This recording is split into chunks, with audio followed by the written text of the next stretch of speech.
Welcome to India's first health podcast channel, National Health Diary. Today's topic is common cold, and to discuss this, we have Dr. Anshuman Rajkhowa, who is an international pulmonologist and also assistant professor at St. Peter's Medical College. Welcome, Dr. Anshuman. Hi, Ashutosh. So, to start with the topic, I would like to know what is common cold, sir? So, Ashutosh, we are discussing a very simple topic, but a topic which affects nearly half of our population, or maybe I can say everyone. Every second person has an experience, which is common cold. Right. So, if we see what is common cold, the term is very ambiguous. Cold, what by the definition of cold, what we feel is cold, right? Right. So, when you say common cold, which is affecting nearly everyone, so it's called common. That means you're feeling a sensation of cold. So, it is not what it is something, a viral infection that is affecting you. And once the viral infection infects you, you start having inflammation in your body, then you start feeling cold. That's what comes the definition of common cold. Why is it known as such? Is it also similar to flu or a viral infection? So basically, it is what we call flu is simple common cold in common language. So there are multiple types of virus. For example, during COVID, we saw how initially we got infected via nasal passages, started having some running nose. Patients started having difficulty to sense the smell or loss of taste. So initially, because our nose is our major respiratory passage, anything that goes inside our airways is primarily via our nose. So it is our first defense mechanism also, we can say. So anything that goes inside will first get attached to the layer of that surrounds the internal side of the nose. What we call it as nasal mucosa. So when a first virus infects you, it will get adhered or attached to your nasal mucosa. So during that phase, so depending on a type of virus, we can classify what type of common cold you're having. Okay. And why people are getting affected by the cold? Why does it happen? The point is, before you and me to the world came virus, and they will stay even after we go. Okay. So this is the plain line. The virus, by definition itself, it's neither living nor dead. So it will neither be alive nor dead. So it's a particle which will initiate or irritate your nasal passages. It will go inside your nasal mucosa. It will penetrate your cells and start proliferating and replicating inside your cells. It will multiply inside you. So the point is, now this type of viruses keep changing its type. Maybe the species may not change. The name specific, this origin may not change. One type of virus may remain same, but its subtype may change. What is subtype now? For example, if you put some prosthetic around your face, but you're the same person, right? Right. So this type may keep changing. And this changing type of virus, even if you had a cold episode 6 months back, 1 year back, you might again have another infection within the new prototype of virus or the new subtype of virus. Okay. So can we, and why this cold happens only in the winter season? Or do you see patients in all other season also?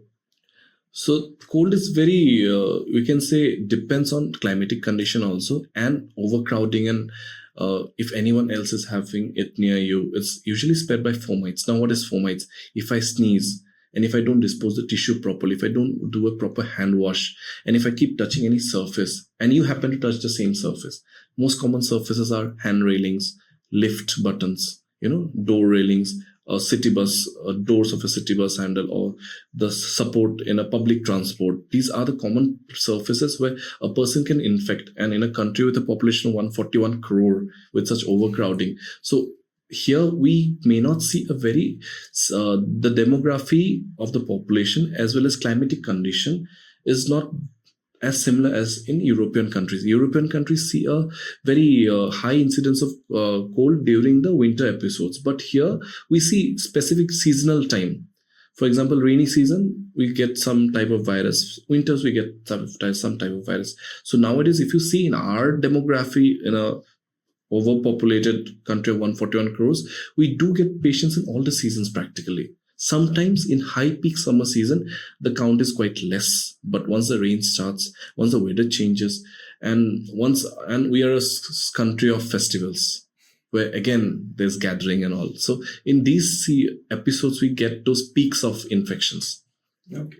So you mean to say the summer has a lesser number of patients of cold, but the winters still in India also you will see the more number of cases of cold. Yes, another point is the ultraviolet rays of the sun. It also helps as a virucidal effect. It kills or inactivates the virus. You cannot kill the virus. You can inactivate with several agents. So in peak summer seasons, the incidence of cold is comparatively less as seen in winters. Okay. But again, our country spreads from the Himalayas to Kanyakumari, so the entire demography is different.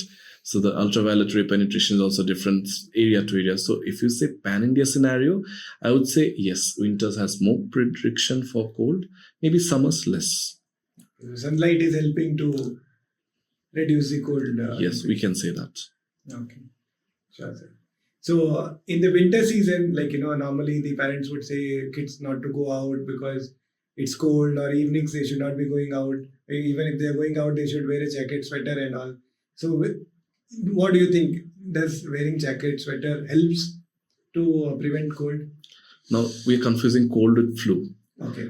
What you're saying is cold is a sensation of feeling cold. If you wear a jacket and sweater, you'll not feel cold, or you'll not feel a temperature difference. If you're in a warmer temperature inside your AC room or inside your house, which may be insulated, there may be a fire during winter season, and you're going out, there's a sudden change in temperature.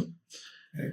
And along with it, in winters, the pollution, or what the marker of pollution, the ppm, the marker of pollution, in some places are also quite high due to non-rainy season, and they are not washed away by rain. So this pollution can also be an irritant in your nasal mucosa. It is not only the virus always. It can be any other substance which may irritate. And once the nasal mucosa is irritated, what happens next is a flow of inflammation cascade, we call it. There's a huge flow of inflammatory cells all around the nasal mucosa. You'll feel a sensation of blocked nose. Slowly your rhinitis or flowing nose will start. We call it running nose in common language. Now, if it is by any irritant source, it will be confined to the nose. But if it is via an infective source, now virus is an infective source. Many types of viruses, the influenza being the most common type of virus, which causes common cold. There are different rhinoviruses, another one, coronavirus was another one. So this will start proliferating, as I explained. Then once it starts proliferating, it will go deep down. You may swallow your cough, or it will go down in a pharynx. It will tickle down slowly. Then you'll have a pharyngeal sensation. You'll have itching sensation in the neck. You may feel your tonsils are inflamed. Then slowly, in 2 to 3 days, once you start having this sensation, slowly you'll start inhaling it deep down in your lungs, and then the episode of cough starts. So it's a sequelae. Okay. It starts at one point and progresses to the lungs, depending on the type of virus. And so in a to summarize this, my question was that the parents who are asking the kids to wear jacket and sweater, is it preventing cold or not? They will not feel a sensation of sudden temperature difference. Okay. Or if it is pollution outside, another mode of protection is a mask. Okay. For example, if you're in a city with heavy pollution, for example, our state capital, it is estimated nearly 1/5 of every child has reactive airways or airway disease in a high pollution state. And if this is the condition, during those episodes, it's not advised for children to go out in the pollutant air rather than and your question of having a common cold, it depends where the child is getting from. If you go to a school and any of your schoolmate is infected, in the school bus anyone is infected, through this fomite, anyone can infect anyone. But usually it's self-limiting. Viral fever and all usually subsides by itself in 4 to 5 days. Okay. So there's nothing, even if got a common cold, it's not is it a big disease? Is it a small disease, like very dangerous one? Well, it depends whom are we talking about. Okay. That's the question. If you're talking about our population of geriatric population above 60, or someone who is already immunocompromised, whose immune system is weak, someone who has a long-standing chronic disease like a diabetic patient, such patients, if you have an episode of common cold, him having it more severe is more than a common adult or an average adult who is healthy. Or in children also, sometimes if there are different types of children, someone who is very much active, athletic, and some children right now we can see are glued to their phones, staying indoors all the times, and with over binging of fast food and less consumption of healthy foods. So they may have a more severe, them may have a more severe episode of this common cold. So the point is, if you have a viral fever, what we fear is what comes next. If your primary defense mechanism is weak, you can be attacked by any second person, right? That second thing will be a bacteria. Okay. So you may have a chance to have a secondary bacterial infection post a common cold episode. If it is not treated. If it is not treated, or if it doesn't go away in 3 to 4 days, which is the natural course of its disease. Okay. We have to keep the eye and see that, okay, in how many days it is getting resolved. Usually in 3 to 4 days, it automatically resolves. If it is not resolving, then we have to see why you are having, or if you have some other signs and symptoms, your fever has gone into high-grade fever, you're having chills, you're shivering with fever, and you're fully tired, you cannot eat your food properly. Those are some red flag signs where we should be alert that, okay, after 3-4 days the viral fever has not gone down, then it's imperative for you to seek medical help. For cold, should we be seeking medical help or just take the over-the-counter medications? Initially, for basic, if you have a running nose and if you have a history that you got exposed to someone in your workplace, in your schools, or you went to a huge gathering initially, and you had a history, you called your friend up that the friend is also having the same signs and symptoms, most likely for 2 to 3 days you can wait and watch. And symptomatic, everything is symptomatic. And it's preferable not to take antibiotic during that 4 to 5 episodes. Okay. So what is the first sign that, okay, fine, let's say somebody has got cold. What is the first sign that he should be seeking the medical help? So initially when cold starts, you'll have a sensation of blocked nose. You'll feel a bit feverish. If you measure temperature, it'll be around 100, less than 100 degree Fahrenheit. Then second, you'll have body aches.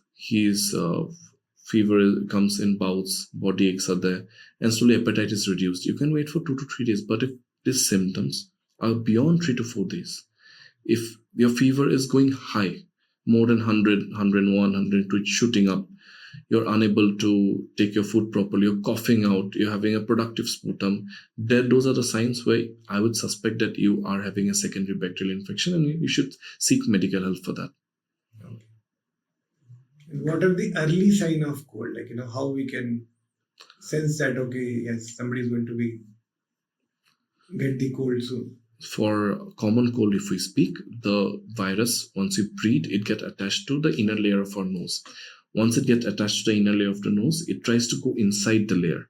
Okay. So that it reaches a cell for it to proliferate. It's like, imagine a tree rooting itself. So during the time when it tries to insert itself or go deep inside your mucosa, you'll feel a foreign body sensation, some tingling sensation in your nose. Once it goes inside, your body will start recognizing it as a invading agent. So what the body tries to throw it will be some inflammatory cascade. You'll have a sensation of blocked nose. You'll feel a sensation of running nose. Those are the first 1 to 2 days, 12 hours to 24 hours, we can feel those sensations. Now, if those are the initial signs, as I said, if you cross those days, slowly you'll feel a blocked sensation in your throat. You'll have a slight pain in your throat. When you eat your food, you'll feel your throat is having an itching sensation also. If you're swelling your cough, little you're feeling something stuck at the back of the throat, those are signs of pharyngitis. Okay. The initial rhinitis, that is running nose part, has gone into pharynx and we call it pharyngitis. After pharyngitis, it will go, you might inhale it and it will irritate your bronchus. We call it bronchitis. Okay. This is how the cold goes inside, and each step has some alarming signs. Okay. Once it reaches the bronchus, then you'll start having that irritant dry cough. You're not producing cough, but you're having irritant dry cough. You cannot sleep properly. Once you sleep for some hours, again you have a sudden bout of cough in the middle of the night and your sleep is disturbed. So these are the signs. So these are the early signs of having cold. Early signs and subsequently what signs you'll see. Sequence, if we say that, okay, it will start with the running nose, then it can lead to fever. Yes. Then irritation in the throat. Yes. And then cough. Right. And then the infection in the... Right, you got it quite correctly. Okay. You got it really quite correctly. So this is how it goes inside and then it will infect your lungs by a secondary bacterial agent. Okay. Now bacteria is ubiquitous, it's everywhere. So once your barrier is broken, now then bacteria can infect you. It's easy for it to infect you. So we call it secondary bacterial infection. The primary infection is the viral infection, Okay. and bacteria is the secondary one. So what is more dangerous, viral or bacterial? Virus usually resolves by itself. There's no treatment for virus as such. There were several tried methods. There's some virus we give treatment, but for running nose influenza, it's self-limiting in itself. So for that, if we speak about common cold, but once it leads to a bacterial infection, we can call it community acquired pneumonia, it leads to pneumonic phase, then the patient will need antibiotics in that phase. Okay. So for common cold, antibiotic is not required, but if at all it advances to bacterial infection, then the antibiotic is required. Now I'll put forward a very good point here.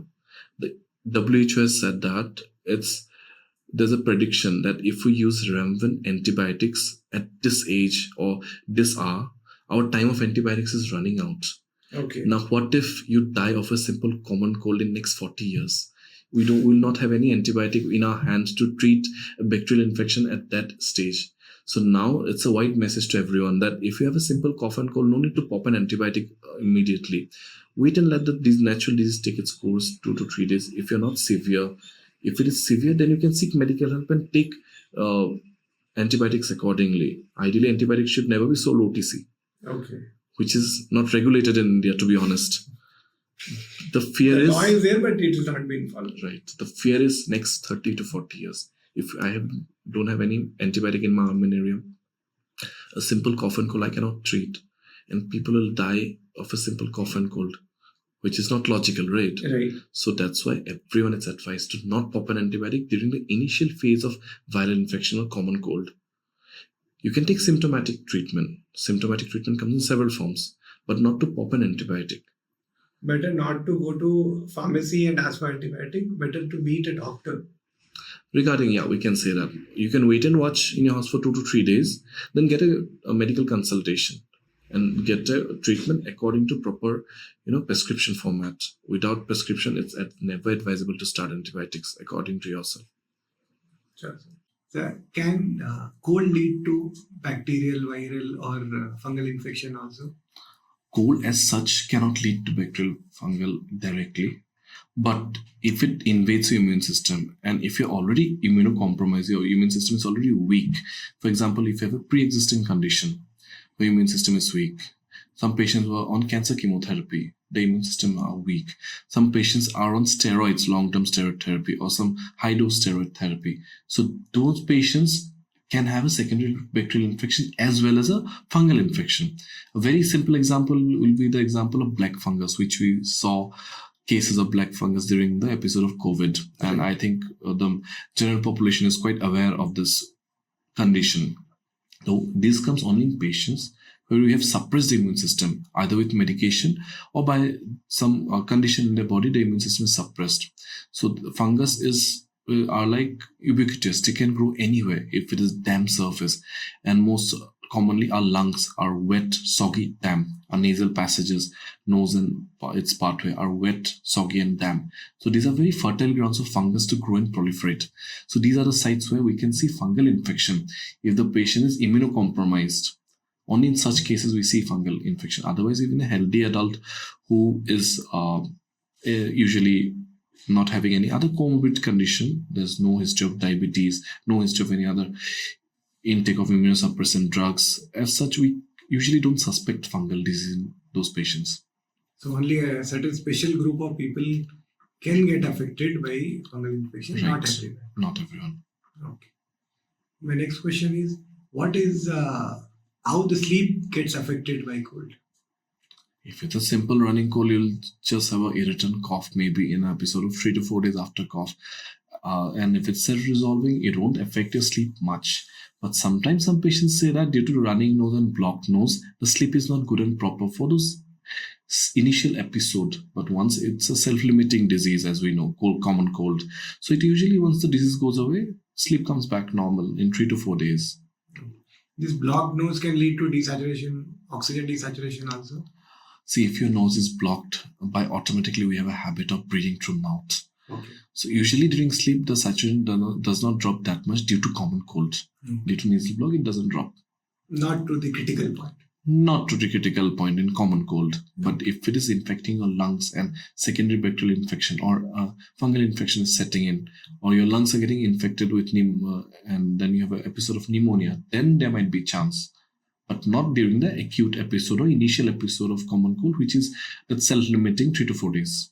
So pneumonia is also can happen because if the cold is untreated or if it is getting it worse. As we said, it depends on the demography of the patient. Okay. If the patient is immunocompromised, his health status is already very weak, and the common cold is progressed, it's not resolving, such cases may have. Or patient is already in a hospital setup, he's already on antibiotic treatment. So such patient may have another episode. So these are the demography of patients, not our general healthy adult population. Okay. And in cold, can people do the regular exercise or should they be avoiding and taking rest? See, for example, a small amount of aerobic exercise is good and well for your body. Now, as you're having a viral infection in your body is already in a state of malaise, which means you're feeling tired, you're having muscle cramps due to the inflammatory cascade and some toxins that are getting released in that inflammatory cascade. So that time, if you do exercise more, you'll be feeling more tired. That is first thing. But if you want to do, you can do brisk walking and simple aerobic exercises, but it's advised not to infect your nearby people. If you use a common health setup like a gym or common, school playgrounds, it's advised not to use it for those 2 to 3 days episode because you are likely to infect other people. Okay. So this precaution, every responsible adult should take. If they have cold, limit themselves to meet people or like limit the touch to the common places. Best is you wear a mask and keep sanitizing your hands every time you touch your face or nose. Okay. So that's how you don't let your virus get infected on the surfaces or fomites. This is the point that any adult should keep in mind, that you are having a thing and you should not actively infect other person. A responsible thing to do. So they should take their own responsibility. For him and the people nearby you, your colleagues are your friends. Your gym mates are your friends. So just take care of everyone. Right. But we see in India, like a lot of time, roadside people are like clearing their nose, standing. So what do you think? What is your take on that? Well, personal hygiene is something that, it is taught from the very basic level. You cannot re-imbibe personal hygiene issues to someone who is very adult. It's very hard to bend a, big bamboo. So these things, I think, if it's initially inculcated in primary adult years, primary school days, so it's very easy to mold people, to teach about hygiene in those age. So this, as you are saying, people spit on entire road. Right. In India, beautiful, you may even see tobacco stains or palm beetle stains, even in beautiful airports. So to change a mindset of 141 is difficult, but we should always try from the grassroots level. We should try teaching our, young kids basic hygiene, how to maintain that hygiene, and how to not infect other people and think about our environment and neighbors. Right. That's a very basic thing, I would say. So what are some sneezing hygiene or coughing hygiene you want people to follow if they have cold or cough, sneezing? Cough and sneezing is a very natural phenomenon. You cannot stop it, right? Right. What you can do is you can prevent from infecting other one. Now it is if I cough in front of, it's called fomite. I can spread my fomite till 90 meters. Okay. So that's what dogas ki duri, what we heard in COVID time, 2 feet distance. So if the other person is not covering himself, you keep a safe distance from that person if you're non-infected. But if you're infected, what to do? You cover your face and cough like this. Okay. Or if you're sneezing, use a tissue paper. Or if you're a handkerchief, use it. Clean your nose properly. Dispose it properly. Wash or sanitize your hands, whatever is available with you, and alcohol hand rub. Easy for you to get, so that your hands and fingers don't infect any other surface which common public might use. That thing should be kept in mind for any person who is infected, so that you don't infect your loved ones or any human being that's around you. Anybody around you. Anybody around you. Right. That's a very good point, I think. Sure. And Is there any vaccination which can prevent you from getting cold for lifetime? As I said, the virus keep changing its prototype. The Okay. common cold virus, the influenza virus. So it is the same type of virus. The name is same, but its subtypes keep changing. So if you take vaccine this year, next year I don't know what strain will come. We have to predict the strain. That's why every year a new type of virus vaccine strain is made, and that vaccine strain is usually advised people before the episode of cough and cold. We usually expect during late autumns and early winters, we expect people to have this episode of cough and cold, that this episode will start in a community. So usually if I have a patient who is predisposed to some disease, whose immune system is compromised, we routinely advise them adult vaccination with influenza vaccine.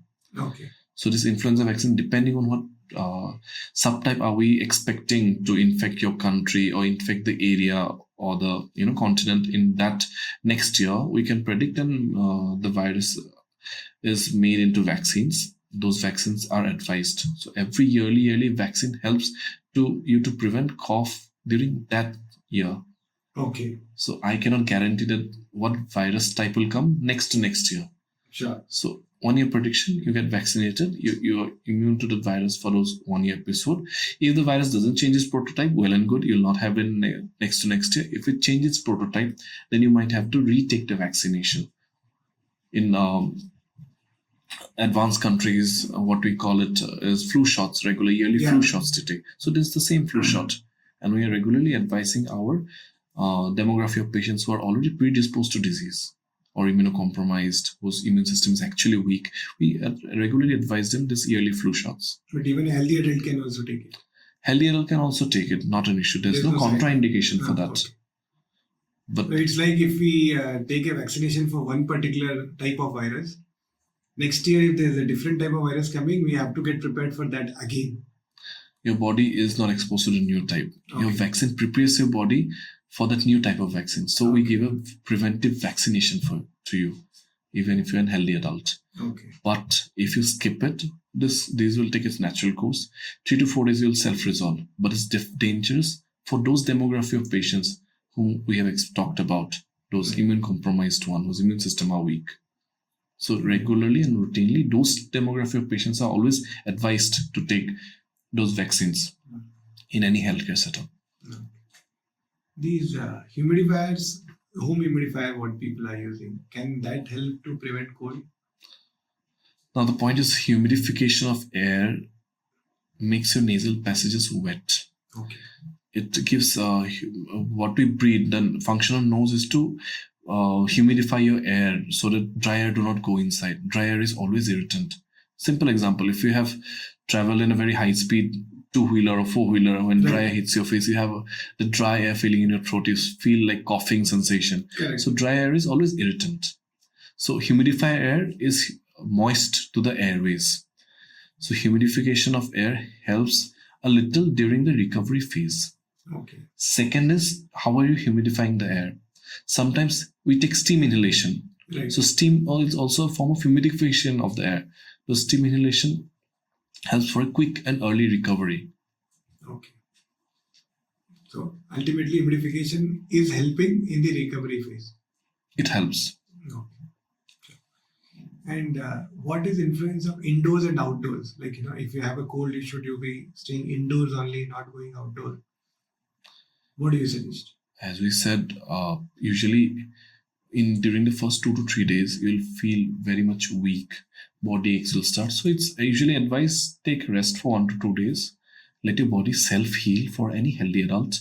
And then you can resume your normal daily activities. But if it is imperative for you to go out, if you have some urgent work, then prefer taking those precautions so that you don't infect or leave your fomites out around. That's how we prevent a community. Correct. And my another question is, staying indoor will prevent you from cold, or you can get away from the cold? Is there anything like that? Well, Ashutosh, man is never an island. We can never stay indoors. Even glued to our phones, at one point we need to go out. So staying indoors, you may not get infected from someone, Okay. but you cannot stay indoors for the entire episode of winter season. we are not, bears to go into hibernation. Right. We have our daily life. So staying indoors, if you say, continue daily activity. Common cold is not a life-threatening disease for majority of the population. It's a self-limiting disease.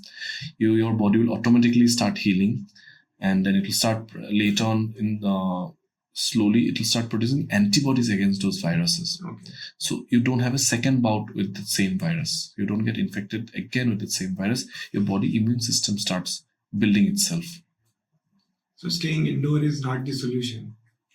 But how many days will you stay indoors? That is the question. As long as weather clears out. When will the weather clear out? That's also a question. We never know. Those are very vague points. So better, it's a self-limiting disease, as I said. You can continue your daily activity. Your body will get adapted. That is how we are evolving since prehistoric times. Right. How do you confirm that, okay, somebody is having the cold?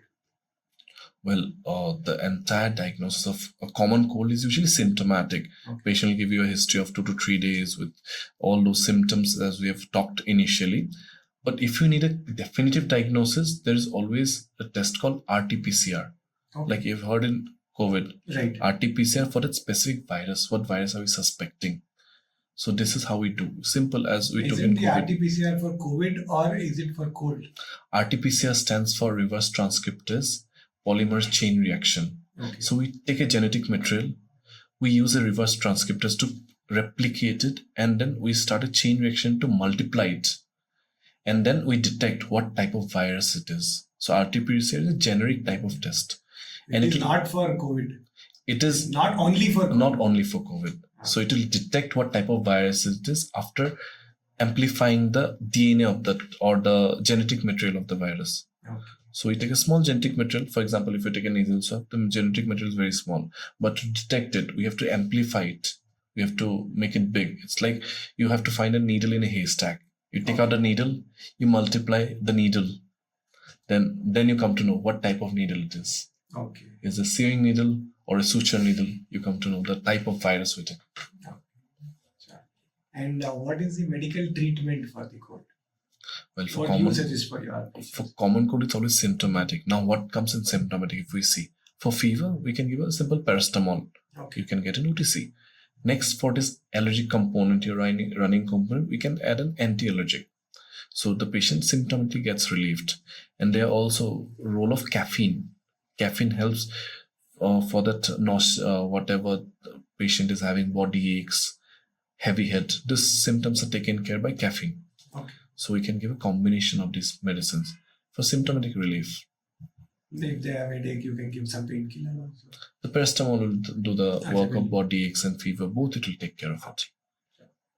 And what are some home remedies you suggest for your patients apart from the medical treatment? Well, apart from the medical treatment, one most very important and very simple thing is salt water. Okay. The thing about salt water is we call it hypertonic saline. Hypertonic means if we put a heavy amount of salt water in warm water or in hot water, the salinity increases, and that salinity has a capacity to destroy the outer layer of the virus. Okay. So it is advised if you're having common cold, you can gargle with salt water. Okay. The salt water gargle helps breaking the wall of the virus. It will lyse it, so it does not replicate. And one more thing is that if you can clean your nose. It's called nasal douching. Also, it's mentioned in Ayurveda. It's called nati, if you have heard of it. Yeah. How we clean our nasal passages with pre-warmed or pre-boiled water. We can mix salt water and clean our nasal passages with it. But the cleaning should always be towards interior side or medial side, towards the central side, not towards the outside of your nose. If you do it on the lateral side, that is the outside part, we can put water in our sinuses. Our sinuses are present in this part of the nose. Right. So we have to guide the water towards this medial side, towards this midline septum side. And that's how we can clean our nose properly. Not the outer wall. Not the outer wall. Aim it towards the inner wall if you can. Okay. Or you can simply put salt water in your nose and clean it off. Best function if on the day 1 or 2, when you are having that sensation of itching in your nose, when you feel the virus is penetrating, that means the virus quantity is very small. It has not yet replicated. So it's easy to kill it at or lyse it or break it at the early stage. Right. What are some other home remedies? Except that home remedies, if you see, all are symptomatic. Some people go for, honey and ginger. Those things are suiting to the throat. If you have a throat irritation, throat pain, those suits the throat. Some food are there, warm food, soups, for example, rasam, warm liquidish food. Those are easy for the palate. And those days when you're having fever, your appetite is low, this simple soft food is easy to digest, and you don't need much effort to have that food, and that also soothes your throat while you're having a warm food. So this is the point of having something warm in your food. You can have chicken soup or veg stock, which is warm, and it will keep your body warm during that episode of infection. They have nasal congestion. As I said, you can have a steam inhalation, or you can wash your nose with pre-boiled water. We should keep in mind that we should never use water directly from tap to clean our noses. Okay. Never. Because our nose, upper part of the nose, has a small connection to the brain. If that water is infected with something, you may have chance of having an infection. Okay. So it's always advised you take proper boiled water. It's called roll boiling. Okay. Roll boiling means the bubbles should come while you boil, water bubbles should come. Only then we assume that water is fully boiled. Okay. All the bacteria and viruses in it has been killed. And you can cool down that water and mix salt and gargle, or if you want to wash your nose, you can use it. Sure. There are some food habits which people are worried about that. Okay, if they eat that particular food, they can get a cold or catch a cold. So one of these are if they eat banana in the morning, the person can get infected by cold. Is it true? Now, if you're taking something out directly from the fridge and gulping it, and not caring about the temperature, your throat and your body system will have a sudden temperature difference, and that might irritate. That irritation may cause little cough, but not common cold as such. Common cold is when you have the infection with the flu virus, when you're infected with the virus, then only you're having a common cold. So this food as such doesn't have a direct correlation with it. But if you're already infected, your throat is inflamed, and you have sudden dip in temperature. For example, you have cold things, like if you kept curd in fridge and you suddenly take and eat it. You eat a bowl of ice cream. That sudden temperature difference might cause more irritation in your throat, and then you might have more problems. Oh. But otherwise, if somebody is not having cold, by eating banana in the morning or curd in the night, can cause the cold or not? If the banana and your curd doesn't have a virus in it, and if you're not inhaling it, I doubt you'll have it. Okay. It's a part and parcel of our food habits. Okay. Many people have banana as a breakfast, right, in oats and cornflakes. And many people have, curd-based diet at night. So it doesn't depend as such to the food item. But what I'm saying is, if you're already infected, and if you take out something very cold item in your diet, that might affect and irritate more your pharynx and throat. That might cause more symptoms, and your symptom elevation or symptom going down will take a bit delay in its course of action. Sir, we have seen many people have the belief saying that if they have cold and if they eat ice cream, it's actually curing the cold. Is it true? Well, anything that is cold is against anything that is heat. If you're having an inflammation in your body or throat, your entire thing is heated up. Right. If you put ice cream there or something cold layer there, what it does is it holds the inflammation for some time. It decreases the inflammation. So those acute symptoms of pain and will be slightly elevated. That is one point. And if you have a cold food or cold ice cream, it will numb your area. So that pain sensation will also go down. For patients feel a symptomatic relief in their symptoms if they have some cold substance.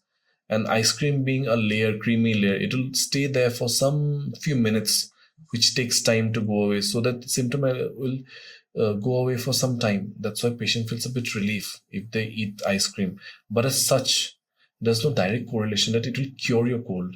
It'll give a bit symptomatic relief if your inflammation is in your throat. It'll decrease the inflammation. It's like low high ko katta hai.